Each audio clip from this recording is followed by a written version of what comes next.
Hello and welcome to Piko Tutorials. In today's tutorial, I'll show you how to initiate in-camera analytics.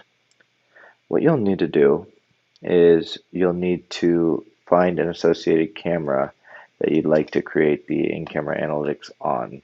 You'll right-click on that camera, go down to Camera Settings, click the More Information under the General tab, click on the IP of the camera.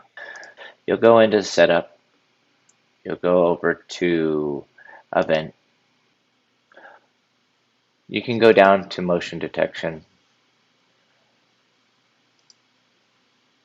and then you make sure that the motion detection is turned on. You'll go down to the bottom and click Apply. So by turning it on, it now knows within Piko that you are looking or searching for an analytic event. So now what you'll do is you'll navigate to that particular camera within Piko.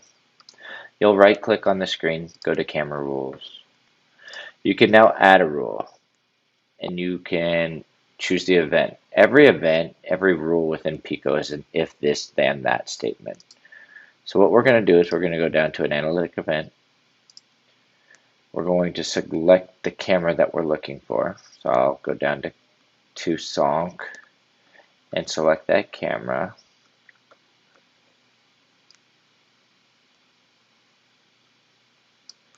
So my lobby camera, there it is. And I want motion detection. So these are catch and contain, so you can turn these on if need be. You can also associate a schedule, so if you want this to be only after hours, during hours, whatever you'd like, you go in here and set the schedule. And then what do you want the action to do? Well, this action, I want it to, let's say, open a layout. And what layout do I want it to open? I'm going to say open Sonk. Show to all users.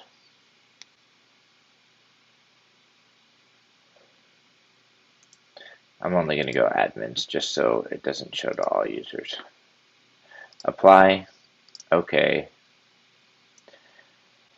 And now we'll see when there's motion appeared, see if it shows up.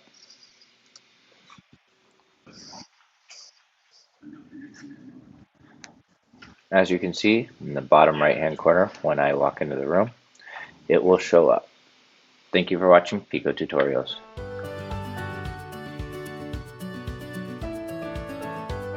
If you would like to watch more how-to videos around Piko, please click here for our tutorial channel, or you can visit us here at pikovms.com for more documentation and downloads.